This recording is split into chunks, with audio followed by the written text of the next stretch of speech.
Igitondo kiza, igitondo cy'umugisha, umunsi wa kabiri mwiza w'icyumweru, ibihe byiza kuri wowe ukomeje gukurikira Inyunguramagambo official. Kanda subscribe niba utarabikora, like, share na comment birakenewe. Hanyuma twikomereze dukora akazi kacu neza cyane. Ngo ikaze rero muri iki gitondo mu makuru ngiye kukugezaho ari kuvugwa hirya no hino, ariko aribanda cyane kuyavugwa hakurya y'imbibi z'u Rwanda. Ni igitondo rero kirimo amakuru menshi nk'ubu ngubu. Umuhungu wa President Museveni akaba na umugaba mukuru w'ingabo za Uganda UPDF yitwa General Muhozi Kainerugaba yagiye yakoze baba muri wino, arangije ajya ku rukuta rwe rwa X, ni yahoze ari Twitter, arandika avuga ko nyuma ya muzehe cyangwa se ise Museveni Yoweri Kaguta uyoboye iki gihugu ndetse na Afande Sarehe wabaye mu ngabo za Uganda, kaba intwari cyane ya Uganda, ngo undi ukwiriye kubakirwa stati cyangwa ikibumbano muri Kampala muri Uganda no witwa Afande Fred Gisa Rwigema, akaba ari intwari y'u Rwanda. Muramwibuka cyane, tujya tumuzirikana mu ntwari z'u Rwanda, muramwibuka mu rugamba rwo kubohora igihugu. Uyu mujenerali rero yavuze ko uyu mugabo Fred Rwigema akwiye nawe kubakirwa stati muri Uganda, n'abantu abona ko babaye intwari mu buzima bwa Uganda ariko n'u Rwanda. Reka iyo tuyivaho, ariko mabwire ko nza kubabwira ko urukiko rwo muri Uganda rwategetse leta kwishyura miliyoni 10 kuri buri muntu wahitanywe na bamwe mu bayoboraga umutwe w'inyeshyamba z'umutwe wa Road Resistance Army warwanyaga cyangwa n'uburwanyi ubutegetsi bwa Yoweri Museveni. Muti no kubera iki urukiko rwabyanzuye gutyo? Niba ni gute leta igomba kwishyurira abantu barwanya ubutegetsi bw'igihugu? Turabisobanukirwa nyine muri aya makuru ngiye kukugezaho. Kuva ku mugoroba wo kuri ya mbere rero tariki ya 16 Ukuboza, imirwano yakajije umurego hagati y'ingabo za Congo FARDC n'inyeshyamba za M23 mu majyepfo y'ubutaka bwa Rubero, aho ni muri Kivu y'Amajyaruguru. Yesizo zari incamake, hanyuma ya makuru tugiye kuyarambura duhereye kuri iyi nkuru ivuga ko urukiko rwo muri Uganda rwategetse leta kwishyura miliyoni 10 z'amashiringi y'icyo gihugu, no kuvuga amadolari y'Amerika 2740 kuri buri muntu wahitanywe na Thomas Koyelo, umwe mu bayoboraga umutwe w'inyeshyamba z'umutwe Road Resistance Army LRA urwanya ubutegetsi bwa President Museveni. Thomas Koyelo niwe wabaye uwa mbere mu bayobozi bakuru b'uyu mutwe bakatiwe n'urukiko rwo muri Uganda mu kwezi kwa 10. Thomas Koyelo wari umuyobozi w'umutwe wa Road Resistance Army urwanya ubutegetsi buriho muri Uganda, yakatiwe imyaka 40 y'igifungo nyuma yuko urukiko ruhamije ibyaha by'intambara biri mu bwicanyi, kwaza ku ngufu, gukoresha ubucakara, iyicarubozo no gutwara abantu bunyago. Urukiko rwemeje ko rero Koyelo adashoboye kuriha ayo mafaranga, rutegeka ko abakorewe ibyo bikorwa abakora ibyo byaha kubera ubukene bafite, bityo rwanzura ko izo nyishyu zigomba gutangwa na leta. Urukiko ruvuga ko urugero rw'ibikorwa bye rwagaragaje kunanirwa ku ruhande rwa leta, bityo uwo mutwaro wo mugogoro wo kuriha abo uyu mutwe wangirije abo baturage bugomba kwirengerwa cyangwa kwiremekwa na leta ya Uganda. Umutwe wa Road Resistance Army washinzwe mu mwaka w'1980 ugamije guhirika ubutegetsi bwa President Yoweri Museveni Kaguta, no kugeza ubutarabishobora.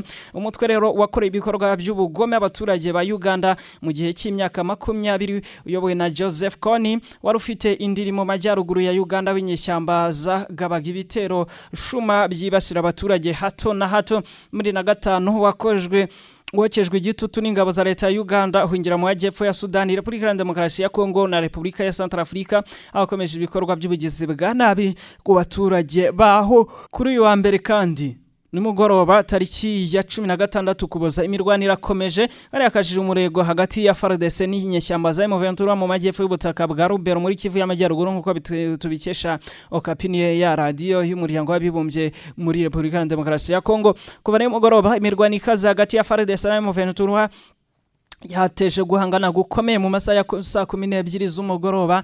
Inyeshyamba za M23 zateye ibiniro bya FARDC biherereye mu birometero 2 uvuye i Matembe. Aha niho ingabo zasubiye inyuma niho zari zasubiye nyuma yuko zisubiye inyuma ku cyumweru nyuma yo kuva mu mujyi wa Matembe ubu wigaruriwe n'inyeshyamba za M23 uherereye nko mu birometero 60 mu majyepfo ya Rubero muri centre.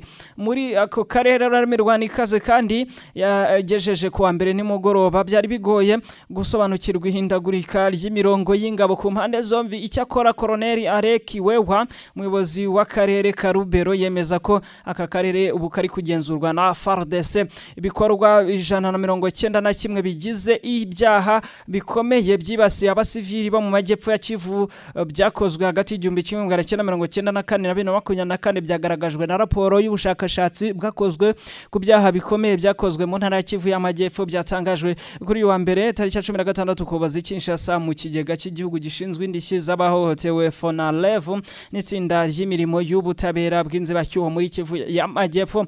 Mu turero 8 imanza n'inyinshi zanditswe kuva mu turere tubiri ari two Karehe na Mwenga muri 23% rero ni muri Karehe naho 25% ni kubutaka bwa Minga. Bikaba byavuzwe na Rafael wa Kenge Ngimbi n'umuhuza bikorwa w'ihuriro rishinzwe butabera n'amahoro.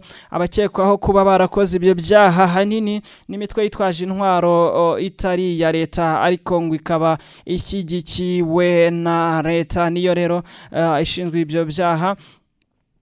None rero mu yandi makuru ibyo bikorwa byakorewe muri utwo turere cyane cyane 8 yakomeje avuga ko imibare igaragaza ko 60% yaturutse mu miryango itegamiye kuri leta naho 12% yaturutse mu nzego z'umutekano naho 12 nanone kwijana yaturutse mu mitwe yitwaje intwaro ndetse n'inzego z'umutekano za leta. Umubare munini w'imanza zavuzwe hano nturabonerwa ibisubizo nyuma ibisubizo byemewe n'amategeko. Umubare utari muto w'ibyabaye ntabwo wigeze utangwa na raporo ngo hari bitaratangajwe. Rero raporo ikabivuga ko imanza nyinshi ibirego byinshi byemewe n'amategeko byatanzwe ariko nta rubanza byigeze bitagirwa. Iheruka rero yerekana ko umubare munini w'ibintu bisaba ko hashyirwaho uburyo bw'ubutabera bw'inzibacyuho mu bice byombi. Abutabera nkuko Rafael wa Kengangimbi yakomeje abivuga. Iri tsinda ry'imirimo rirasaba ko inzego z'ubutabera zifata ibyavuye muri raporo y'ubushakashatsi mu ntoki kugira ngo bibishyire mu nshingano maze bitangire iperereza ry'ubucamanza no gushimangira ibikorwa by'ubutabera hagamijwe ko abahohotewe barenganurwa bagahabwa indishyi hakumvwa batanga buhamya kuri ibyo bikorwa byibasiye nyoko muntu muri Kivu y'amajyepfo. Iyi raporo ni imirimo y'imiryango itegamiye kuri leta ishishikajwe n'ibi bibazo by'ubutabera bw'inzibacyuho ishyigikiwe kandi na Trial International na Ambasade y'Ubwongereza muri Repubulika Demokarasi ya Kongo uko tubikesha Okapi. Aho Perezida watowe muri Amerika yitwa Donald Trump yatangaje ko azagirana ibiganiro n'abayobozi ba Ukraine n'Uburusiya kugira ngo arangize icyo yise kumena amaraso kudashobora kugenzurwa kubera intambara imaze hafi imyaka 3 muri hagati y'ibi bihugu byombi. Aganira ku nshuro ya mbere n'abanyamakuru kuva yatorwa nanone kuba Perezida wa Amerika ni manda ya kabiri azaba agiyemo.